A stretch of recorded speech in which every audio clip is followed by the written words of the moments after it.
Bonjour, bonjour tout le monde. Voilà, je repasse en direct parce que j'avais envie de faire un spécial pour les hommes. Les gars, les mecs, voilà quoi. Donc un spécial parce que je suis toujours, vous avez bien compris en ce moment, je suis toujours en train de partager autour du couple sacré. Ce soir, c'est la fin des inscriptions pour le processus. Et pourquoi un spécial pour les hommes? Parce que à l'intérieur de cet atelier de 21 jours, de ce processus de 21 jours, eh bien, il y a un moment donné où je vais proposer un atelier d'incarnation du masculin sacré pour les hommes et d'incarnation du féminin sacré pour les femmes. Donc c'est-à-dire que comme le processus est divisé en 4 temps, le deuxième temps, eh bien, le groupe sera divisé. Il y aura un soir où c'est les femmes qui auront, avec qui je serai, et on fera un atelier particulier. Et l'autre soir, ça sera avec les hommes où on fera un atelier spécifique de l'incarnation du masculin. Et du coup, je voudrais vous parler de ça. Je voudrais vous parler un peu de nous les gars, quoi, en fait. Et donc, qu'est-ce que j'ai envie de dire là-dessus? C'est que nombre d'hommes qui sont dans la démarche spirituelle sont des hommes qui ont beaucoup développé le féminin en eux, la sensibilité, et qui parfois, du coup, se retrouvent un peu en conflit avec leur masculinité. Et, euh, et du coup, voilà, je voudrais vous dire quelques mots de comment, qu'est-ce que c'est que, à mes yeux, qu'est-ce que j'ai compris pour ma part du masculin sacré.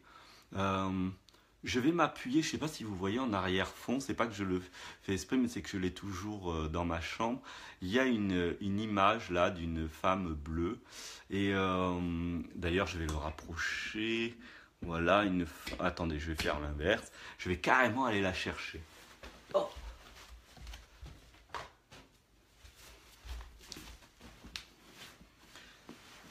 Voilà, c'est une image. Alors attendez, hop. C'est ça le direct des fois aussi, c'est complètement farfelu.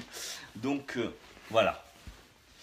Alors c'est une image de la déesse Kali indienne, une déesse indienne Kali qui représente le féminin sacré, un aspect du féminin sacré.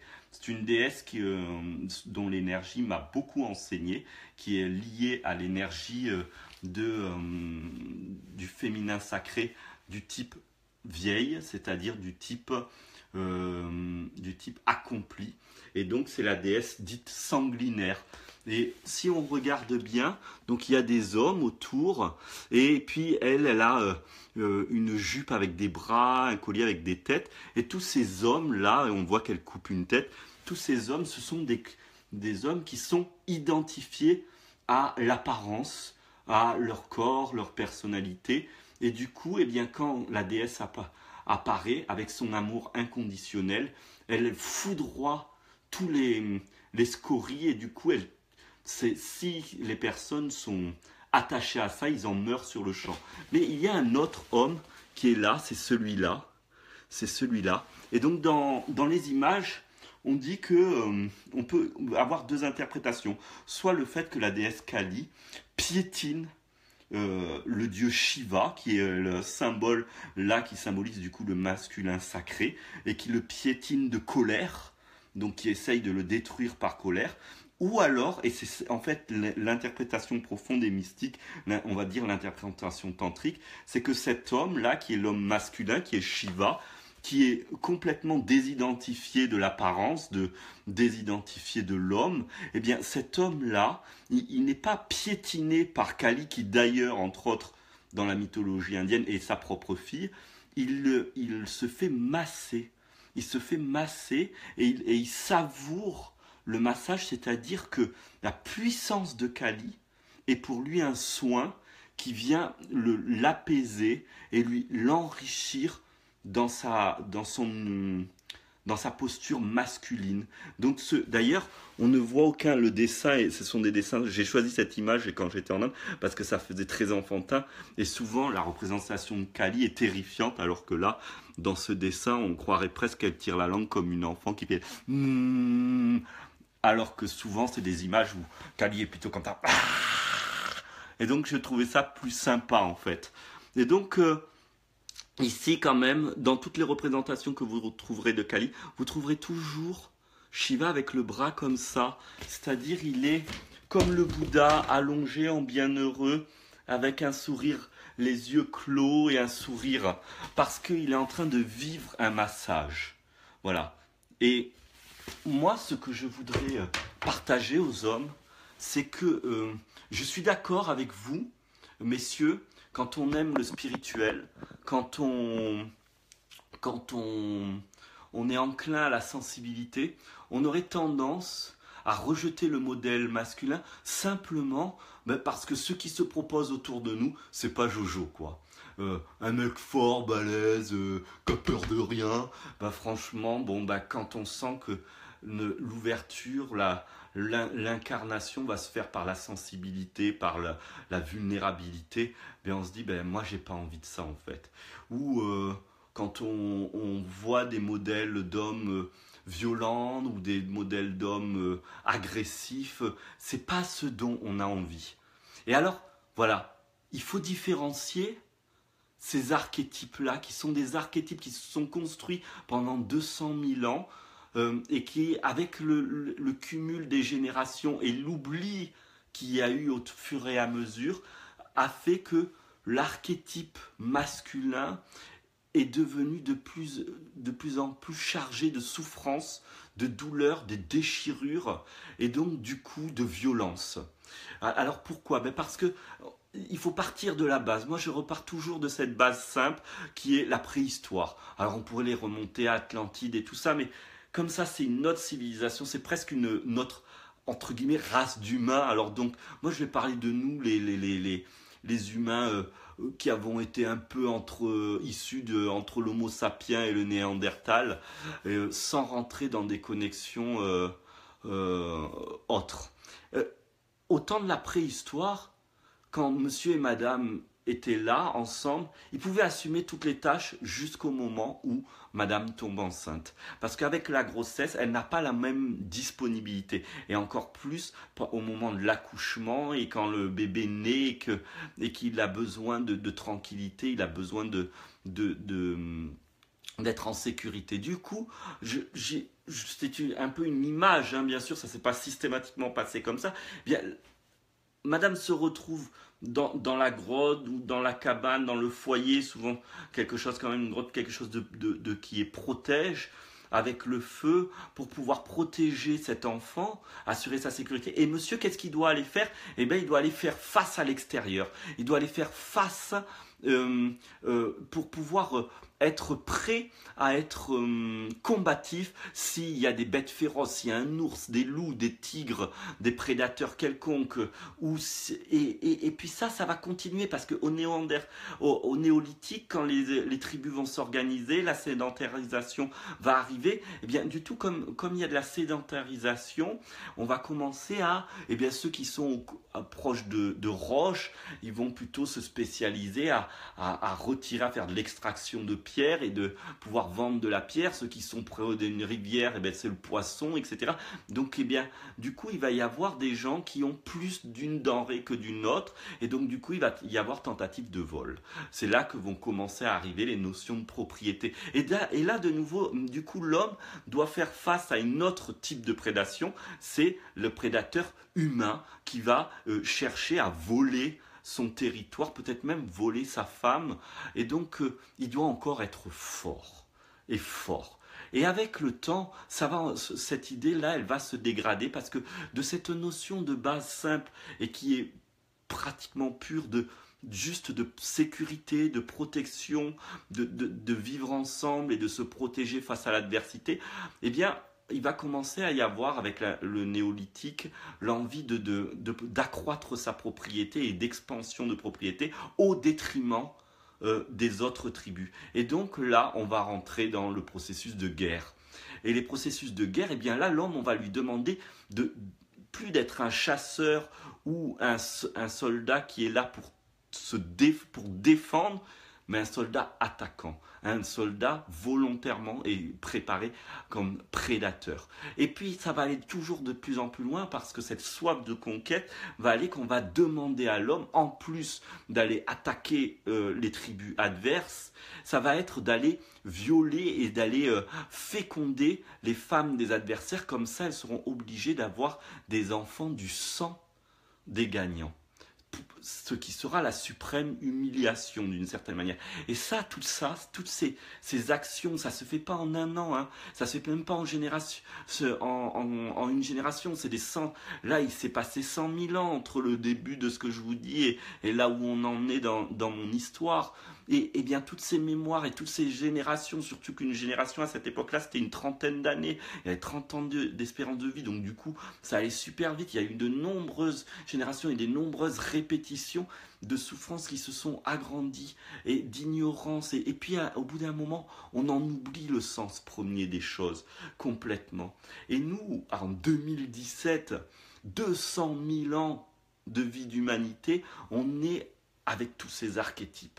Et on sent qu'en 2017, moi quand je nais dans une ville civilisée, etc., je sais que j'ai pas besoin de me forger pour aller chasser, pour pouvoir ramener du gibier à la maison. Il me suffit d'avoir un porte-monnaie et d'aller au supermarché. Donc l'enjeu, il est vachement plus tendre. Mais par contre, ces forces, elles sont encore là, en potentiel. Et du coup, eh bien, l'invitation de l'atelier que je vais proposer, c'est que ces forces ne soient plus contre nous parce qu'elles ne sont pas adaptées à notre environnement actuel, mais que nous puissions, que notre inconscient, notre âme, nos cellules puissent les reconnaître comme un héritage, un potentiel qui peut à nouveau s'activer, mais cette fois-ci au service de notre intention, au service de ce que nous, en tant qu'hommes, on veut devenir aujourd'hui, et au service de l'environnement dans lequel on est. Puisque là, je ne suis plus dans ma grotte à devoir me protéger contre l'ours et le lion, mais ces forces sont actives, et ces forces sont actives pour me donner l'élan d'aller vers ce que je souhaite. Et cette grosse partie, elle est super importante. Pourquoi je te fais un appel spécial homme? Parce que partout où je vais, où je peux partager des choses, ou même je vais dans des stages pour moi-même apprendre, il y a une minorité d'hommes et beaucoup de femmes. Pourquoi? Parce qu'il y a ces forces du n'est pas mal, pas d'émotion, on n'a pas le temps, qui sont liées à cet exercice ancestral qui était très nécessaire, de la nécessité très tôt que l'homme soit combatif pour protéger sa famille, son clan, sa tribu. Mais aujourd'hui, eh bien, nous ne sommes pas tous des soldats. Et ces forces pourtant sont actives. Et maintenant, même le service militaire n'est même plus obligatoire. Donc, on peut même le choisir, en fait. Et eh bien, ce n'est plus de chercher à se débarrasser de ça, mais pouvoir accueillir ces forces comme un héritage. Un héritage. Alors pourquoi? Parce que cette combativité, tant qu'elle existera, le meilleur moyen d'y mettre fin, c'est de la comprendre et de savoir la recevoir. J'étais frappé, moi, quand au début, je lisais des textes bouddhistes où on citait en début de phrase, alors que pour nous, les Occidentaux, le bouddhisme, c'est la philosophie de la paix, de la compassion, du zen attitude. Et donc, du coup, moi, je lis ces trucs en m'attendant à ça. Et puis, c'était toujours, ça citait le vainqueur des vainqueurs, Bouddha Sakyamuni, le vainqueur suprême. Et j'étais là, vainqueur. Bon, j'ai découvert que Siddhartha, le prénom Siddhartha, du Bouddha Sakyamuni, veut dire vainqueur. Donc, le vainqueur de quoi, cette fois-ci? Le vainqueur de ce conflit, c'est-à-dire que je me souviens dans le passé, j'avais reçu comme message des êtres de lumière, le seul combat que tu as à mener, c'est de cesser toute forme de combat. Et pour un homme qui n'est pas avec un corps biologique qui est fait pour être un corps avec une matrice, c'est-à-dire d'accueillir la vie, de la protéger pendant 9 mois, de le faire sortir cet être vivant et de l'allaiter. Nous sommes avec un corps qui est combatif et donc du coup, eh bien, c'est dans cette rencontre, en accueillant l'énergie du masculin sacré que moi j'appelle l'énergie du masculin sacré immaculé de toute histoire, que tous ces héritages vont pouvoir reprendre sa place à l'intérieur de nous et qu'on va pouvoir bénéficier non pas de cette force contre nous, mais cette force pour nourrir notre âme, notre conscience, notre capacité d'aimer. Et finalement, pour pouvoir nourrir ce qu'on souhaite, notre vulnérabilité. Donc, c'est vraiment très important cet aspect. C'est un aspect qui me tient énormément à cœur parce que c'est l'aspect qui a été aussi pour moi le plus dur à métaboliser. Et encore, je continue à vivre cette métabolisation.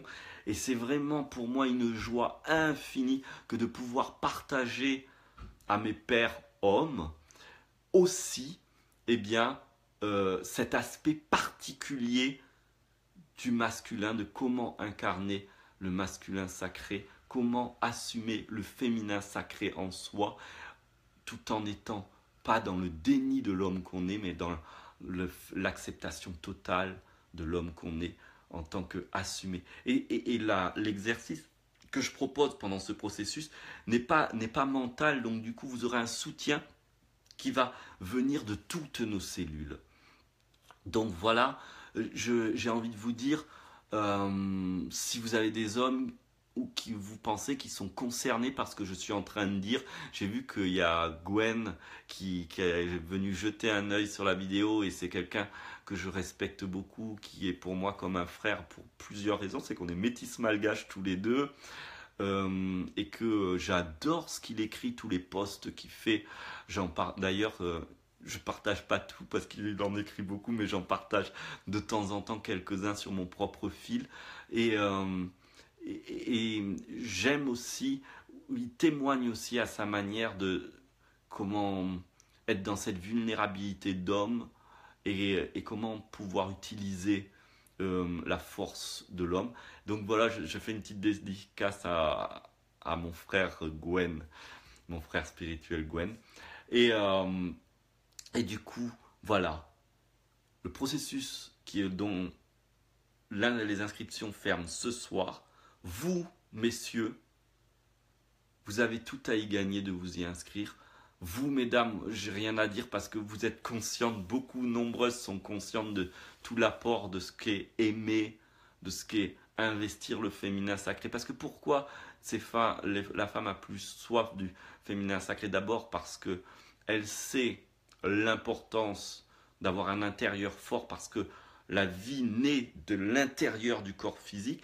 Aussi parce qu'il y a une histoire énorme de l'archétype féminin qui est victime du coup, pour le coup, de la phallocratie que j'appelle, c'est-à-dire de la domination par la violence et l'autoritarisme sur la femme.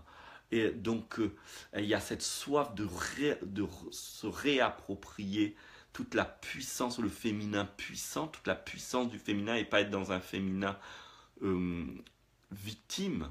Mais les hommes aussi, vous avez tout intérêt, nous avons tout intérêt à réinvestir l'homme sensible, l'homme qui accepte la domination aussi, qui sait être dominant, mais qui sait aussi se mettre tout petit quand cela est nécessaire, l'homme qui peut prendre conscience que aussi la puissance, la force, le pouvoir naît véritablement de la vulnérabilité, de l'amour et de la sensibilité. Alors, je suis souvent touché par le fait que des femmes me disent « Oh Mathieu, si tous les hommes pouvaient avoir la sensibilité que tu as, comprendre ce que tu dis », ben voilà, c'est cet appel. Et les mecs, si vous le savez, tant mieux, partagez-le et tout. Mais si vous avez envie d'aller plus loin et l'approfondir, venez. Venez, on va ensemble avancer. On va ensemble faire éclore le nouvel homme. Le nouvel homme, cet homme qui est à la fois puissant, qui est capable de par sa présence sécurisée, parce que ça c'est un attribut important, qui est capable d'une pleine autorité, mais tout ça dans la compassion, la bienveillance, la vulnérabilité, le respect, la liberté. C'est avec tout mon amour que je vous partage cette vidéo. Je ne pensais pas faire d'autres vidéos parce que j'arrête pas tous les jours. Mais tout d'un coup, j'ai eu ce truc-là. Et les hommes, s'il vous plaît, Ben Aki, venez, venez, venez, soyons nombreux. J'aimerais, la dernière fois, il y avait 3 hommes, beaucoup de femmes, 3 hommes au groupe des hommes. Je voudrais qu'il y ait autant d'hommes, peut-être même plus d'hommes encore. Parce que, non pas que je me régale pas avec les femmes, hein, bien au contraire, juste parce que j'ai aussi des choses à partager là, qui sont importantes pour tous et qui sont importantes pour la notion de couple, couple dans le sens de la relation homme-femme. La relation aussi père-enfant, tout ça, la relation intime aussi. Parce que l'homme a tellement, on lui a tellement appris d'utiliser son membre, son phallus de façon utilitaire comme un outil et non pas comme une partie intégrante d'un organisme biologique et vivant qui est donc porteur de vie et donc qui est de nature divine comme l'est la matrice de la femme, mais que du coup ce phallus est devenu comme un outil avec lequel on va se servir pour le plaisir, un outil avec lequel on va, comme une matraque, dominer, frapper l'autre de son pouvoir, de son autorité. Et beaucoup d'hommes n'ont plus envie de ça et ne savent pas comment faire. Mon invitation, elle est, venez pour pouvoir ensemble recevoir cette énergie du masculin sacré immaculé de toute histoire et qui va réorchestrer, réorganiser tout notre héritage de manière à ce que notre espace intérieur, ça sera le même, mais on saura où sont les choses et ça sera plus facile de pouvoir les prendre quand il est bon de les prendre, de les utiliser, quand c'est juste de les utiliser et à bon escient et de la bonne manière, parce que toutes les énergies en nous sont neutres en fait. Elles ne prennent que la couleur de l'intention, de l'intention qu'on pose. Et si on fait les choses avec ignorance, eh bien elles vont prendre la couleur de l'ignorance. Si on fait avec violence, eh bien elles vont prendre la couleur de la violence. Mais si c'est avec amour, ça prendra la couleur de l'amour. Si c'est avec vulnérabilité, ça prendra la couleur de la vulnérabilité. Je vous remercie. Je pourrais en parler encore des heures. Si, avant de fermer, s'il y a quelques questions, je les verrai apparaître et je veux bien y répondre. Je vais attendre quelques petites secondes. Puis s'il n'y a pas de questions, je vous remercie et je vous invite vraiment, s'il vous plaît, parce que je vois là qu'il y a des dames, propagez cette vidéo à tous les messieurs de votre entourage. Si vous connaissez des hommes énergéticiens, dans le spirituel ou quoi, sachez que même si en apparence ils semblent être ok avec cette question, c'est pas le cas très souvent. Je croise beaucoup de confrères et moi-même encore je suis en train de réaliser beaucoup de choses et c'est pour ça que si on vit ça tous ensemble, ça va être encore plus fort. Il y a vraiment une union à faire entre le masculin sacré et l'archétype du masculin dans le monde qui, lui, est rempli de souffrance et de douleur et qui a besoin que le masculin sacré s'incarne à nouveau dans cet archétype-là.